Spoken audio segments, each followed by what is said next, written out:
Welcome back नाजरीन। ज़रा ये नक्शा देख लीजिए, ये भी एक सैटेलाइट इमेजरी है। ये उनका जो यूरेनियम इनरिचमेंट फैसिलिटी है नातान्ज में, ये कोई 3.25 लाख स्क्वायर फुट की फैसिलिटी है जैसे आप देख रहे हैं, और इसमें 2 अंडरग्राउंड बिल्डिंग्स हैं। एक है 95,000 स्क्वायर फुट की बिल्डिंग और बाकी दूसरी बिल्डिंग्स हैं। अब इसको डिस्ट्रॉय करना बड़ा ज़रूरी होगा क्योंकि ये इनरिचमेंट फैसिलिटी जो नातान्ज की है ये बहुत अहम है। इसको डिस्ट्रॉय करने के लिए इसको डिस्ट्रॉय करने के लिए 2 सूरतें हैं। अगर सिर्फ एयरक्राफ्ट के ज़रिए इसको डिस्ट्रॉय करना है तो पहली सूरत तो ये है कि 50 F-16s या F-15s को यहाँ तक पहुँचना पड़ेगा।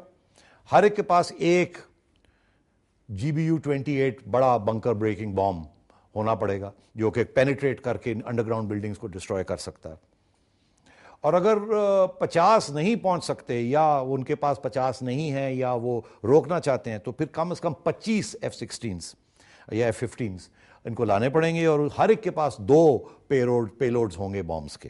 तो ये कोई आसान काम नहीं है। नेक्स्ट, ये आप देख रहे हैं उनका हैवी वाटर न्यूक्लियर रिएक्टर जो कि अराक में है।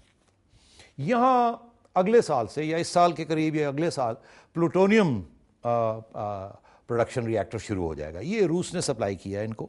नेक्स्ट, ये आप देख रहे हैं प्लूटोनियम में हमेशा वो एक डोम होता है, एक रिएक्टर होता है जो कि आप सेंटर में देख रहे हैं, और कूलिंग टावर्स हैं और रिएक्टर स्टैक्स वगैरह हैं।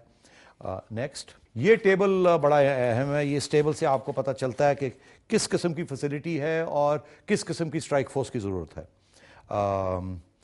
इसके लिए ये जो टावर्स हैं इनको तोड़ने के लिए 4 GBU बॉम्ब्स चाहिए, और इसका मतलब है कम से कम 4 से 8 F-16s की ज़रूरत होगी।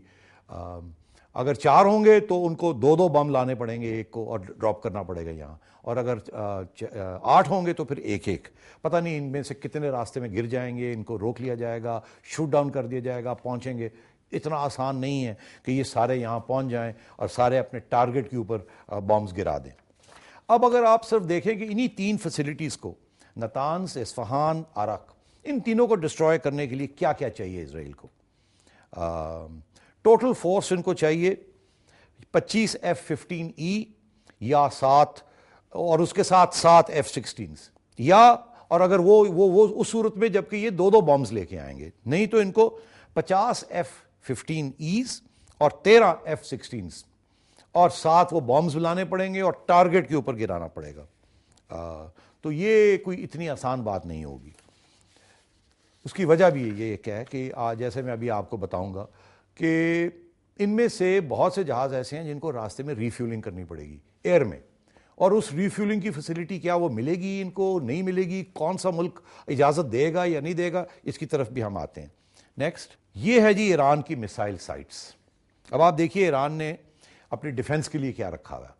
ईरान भी ज़ाहिर है चुप करके तो नहीं बैठा रहेगा। एंटी एयरक्राफ्ट गन्स होंगी, मिसाइल्स होंगी, सैम्स होंगी, जो भी उनके पास है। तो ये ईरान की मिसाइल साइट्स हैं। अब हो सकता है इसराइल का ये ख्याल हो कि अब जा ही रहे हैं तो न्यूक्लियर फैसिलिटीज़ को डिस्ट्रॉय करने के लिए कल को इनकी मिसाइल्स जो है वो भी इसराइल तक ना पहुंच सके। अगर मिसाइल न्यूक्लियर वॉरहेड्स नहीं ला सकती तो कुछ और तो बहुत कुछ ला सकती। तो हो सकता है इसराइल की ये भी कोशिश हो कि इन मिसाइल साइट्स जो हैं इनको भी अटैक किया जाए। अगर अटैक करनी है तो सिर्फ 3 मेजर न्यूक्लियर इंस्टॉलेशंस नहीं, इसराइल की जो ईरान की जो बहुत सी न्यूक्लियर मिसाइल साइट्स हैं उनको भी अटैक किया जाए। तो ये नक्शे से आपको पता चलता है कि ईरान ने अपनी मिसाइल साइट्स कितनी डिस्पर्स की हुई। नेक्स्ट, अब ये नक्शा जो है या ये टेबल जो है ये आपको बताता है ईरान की मिसाइल डेवलपमेंट। अब इसमें ईरान के पास स्कड्स भी हैं जो कि 1980s की हैं, फिर वो 1990s में भी थी, फिर 1990s के एंड में उनके शहाब 3 भी उन्होंने बनाई, उसके बाद उन्होंने अशूरा बनाई, फिर वो इंटरकॉन्टिनेंटल बैलिस्टिक मिसाइल्स भी बना रहे हैं। तो ये दिस इज़ द टेबल जो कि दिखाता है आपको कि अगर ईरान न्यूक्लियर वेपन्स इख्तियार कर लेता है तो कौन सी मिसाइल्स इस्तेमाल करेगा इसराइल को अटैक करने के लिए। नेक्स्ट, अब ये है range of Iranian ballistic missiles. इस नक्शे से आपको पता चलता है कि कहाँ कहाँ तक ईरान की न्यूक्लियर, अगर वेपन्स उनके पास मिल जाते हैं न्यूक्लियर वॉरहेड्स, तो ईरान की मिसाइल्स कहाँ कहाँ तक जा सकती हैं। ये इजरायली एयरफोर्स اب آپ دیکھیے کہ اسرائیلی ایئر فورس کیا کیا کر سکتی ہے، کتنی ہے، کہاں سے آتی ہے، کہاں جائے گی. نیکسٹ، یہ ہے جی Israeli air force order of battle. اگر اس سال اسرائیل کسی جنگ میں انوالو ہو جاتا ہے مڈل ایسٹ میں یا ایران کو اٹیک کرتا ہے تو اسرائیلی ایئر فورس کی اسٹرینتھ کیا ہے؟ اب آپ دیکھیے ان کے پاس 80 F-16 ہیں اور 136 F-16 CDs ہیں، یہ دوسری ورائٹی ہے F-16 کی. پھر 108 F-16 AB، یہ تھرڈ ورائٹی ہے ان کے پاس. تو آپ سوچئے کہ 108 136 اور 80 ٹھیک ٹھاک سٹرینتھ ہے ان کے پاس F-16 کی. میرا خیال ہے دنیا میں کسی ملک کے پاس اتنے F-16 نہیں ہے، پتہ نہیں امریکہ کے پاس بھی اتنے F-16 ہیں کہ نہیں. اور باقی جو جہاز ہیں اس میں F-15 ہیں 3 قسم کے. تو ٹوٹل سٹرینتھ اسرائیلی ایئر کرافٹ F-15 اور F-16 411 411. اب پہلا سیناریو لے لیجئے کہ اسرائیلی ایئر